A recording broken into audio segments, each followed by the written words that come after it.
They're fast, man. They are fast in a straight line. Can it break the 2-second barrier to 60? What do you guys think? Not going to be easy for a rear-wheel drive car. How will it compare with the Ferrari SF90 Stradale, which Car and Driver tested a 2.0 0 to 60 second run?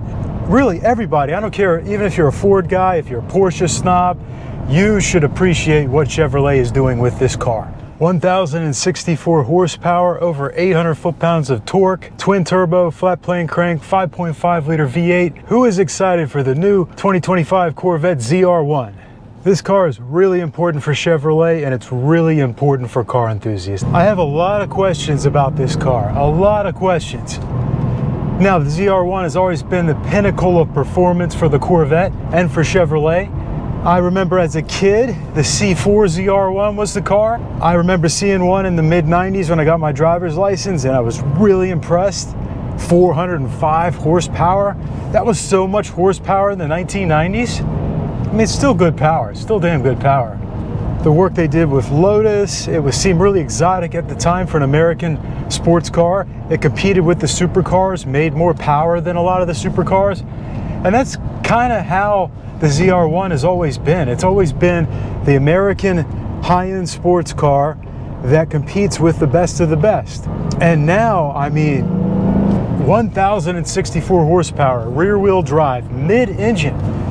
This time around, it should put the power down. I know the C7 ZR1 being front engine, rear-wheel drive, supercharged, amazing car, and they didn't make many of those, but not all of that power was usable. I want to say that was, you know, what, 750 horsepower roughly, if you know, comment below. That was a lot of power, but it wasn't all usable due to the layout, which many people argue is the correct layout for a Corvette, and the Corvette should have never gone mid-engine, but we're not going to get into that. Really, everybody, I don't care, even if you're a Ford guy, if you're a Porsche snob, you should appreciate what Chevrolet is doing with this car. Twin turbo, flat plane crank V8, 1,064 horsepower, at a time where they're trying to force us to go electric. I mean, how awesome is that? The active aero on the car. You've got gigantic 345 tires in the rear, optional carbon fiber wheels. You can option for the carbon fiber aero on this car, which I'd say go for. If you're going to buy the ZR1, well, you're going to have to deal with dealer markup. I'm sure that's going to be a pain in the ass, dealing with the dealer markups like they have had with pretty much everything these days. But you got to go with the carbon fiber aero. Carbon fiber wheels, I don't know. I like the Blue Edge forged aluminum wheels. I think those look amazing. The ZR1 is also available as a convertible. If that's your thing, you can really get the top-down experience and have a laser track focused car. I'd opt for the hardtop if it was me. But I have questions. I have serious questions about this car. I mean, is it really going to make 1,064 horsepower? Is it going to make more than that? Because that seems to be the trend these days, where they make more power than advertise. Chevy has released some statistics, not many. They're not letting independent journalists drive it yet. We have seen it get up to over 200 miles an hour in no time, under a 10-second quarter mile. I have a feeling it's going to be mid-nines. What is that quarter mile time going to be? It is a rear-wheel drive car, so it's not gonna, may not have the 0 to 60 of the all-wheel drive cars, but we will see. How is it going to compare to a Model S Plaid? Can it break the 2-second barrier to 60? What do you guys think? Not going to be easy for a rear-wheel drive car. How will it compare with the Ferrari SF90 Stradale, which Car and Driver tested a 2.0 0 to 60 second run? I have a feeling that's what they're aiming for. I have a feeling they're going to try to match that if they can. Not sure if they'll be able to do that without the hybrid power, without the instant torque from that. Should be really exciting to see. I'm excited for it. And there's argument, you know, the Corvette isn't a supercar. I would argue that it is a supercar, it's just not an exotic, if that makes sense. You get the supercar level performance, but it's still, you're getting the bang for your buck. It'll be interesting to see how the ZR1 compares to the 991 GT2 RS. That should be interesting. I want to see how it compares to the GT2 RS. Will the extra power be usable, especially on the street? And when I say usable, I mean, are you going to enjoy using it? Not can you use every little bit of it? There's a difference there. because a lot of people enjoy excess. I sure do. Will it be worth it to have that extra power over a Z06? What do you guys think?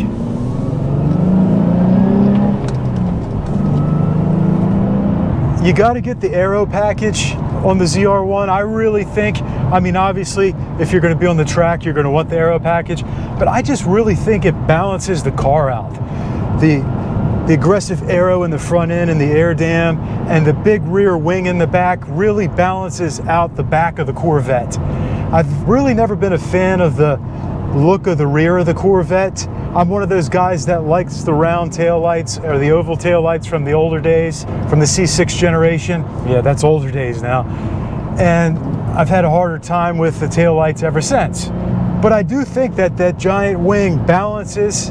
I know some of you are going to say that's too boy racer for me. I'm a grown up, I'm a gentleman. I don't want a giant rear wing. But I think the rear wing really balances out the ZR1. It has the 1LZ and 3LZ packages, so you can still option a lot of stuff. It's not a bare bones race car, but that's another thing. I would love to see them do what Porsche did with the 992 Turbo S lightweight. I would love to see a ZR1 without the aero, where they strip, I don't know, 150 pounds, maybe change the gearing, make a few tweaks, and try to really make it as lightweight and fast in a straight line as possible. I know that's not what it's designed for, but I think it would be really cool to see that. And as much as people love 0 to 60 in quarter-mile times, I do think that could be a really cool limited run addition for the Corvette ZR1. I think they should try some of that stuff now. I think Chevrolet should try that. We're in an era where you look at what Porsche's done, there's an insane amount of different models. You have the GT3, GT3 RS, you have the 911 ST, you have the Turbo S lightweight. I think Chevrolet should do that. Just hell, even make 200 of them. Make 200 lightweight ZR1 Corvettes. Tweak it a little bit and just make it a rocket ship. Make it faster than the Model S Plaid. You know, that's what people want. People want those bragging rights. Look, electric cars are a force, and I just made a video bashing electric cars, which I do a lot, but let's be real here. They're fast, man. They are fast in a straight line. They are fast 0 to 60. The Model X SUV can hit 0 to 60 in like 2.3 seconds, and it's an SUV. Like it or not, man. But yeah, a lot of that is because it's over 1,000 horsepower, instant torque, all-wheel drive. But still, I think Chevy has a great opportunity here to do some really interesting things with the ZR1 to make it even a little more special. And we'll see how it sells, because not every ZR1 has been successful. And often the base model has been their bread and butter and their convertibles. New Balance guys with their jorts, you know, they love to have their stock, their convertible automatic C5 Corvette, you know, number 33, made it 2 o'clock on a Tuesday or whatever.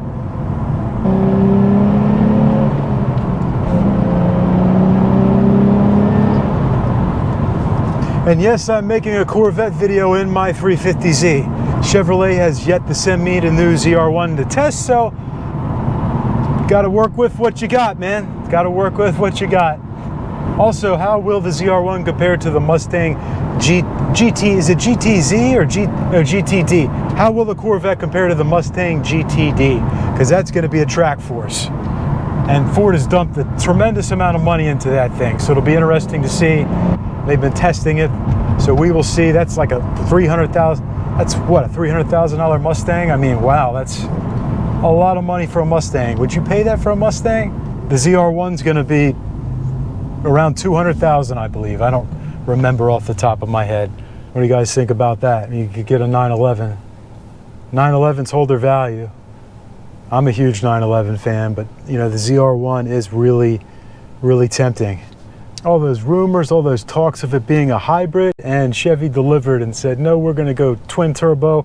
We don't need hybrid power. We're going to make over 1,000 just with twin turbos. Uh-oh, police. It's like a little fender bender. So what am I missing here, guys? Corvette ZR1. What are your thoughts? Comment below. Thanks for watching, guys. Like and subscribe, and we'll see you next time.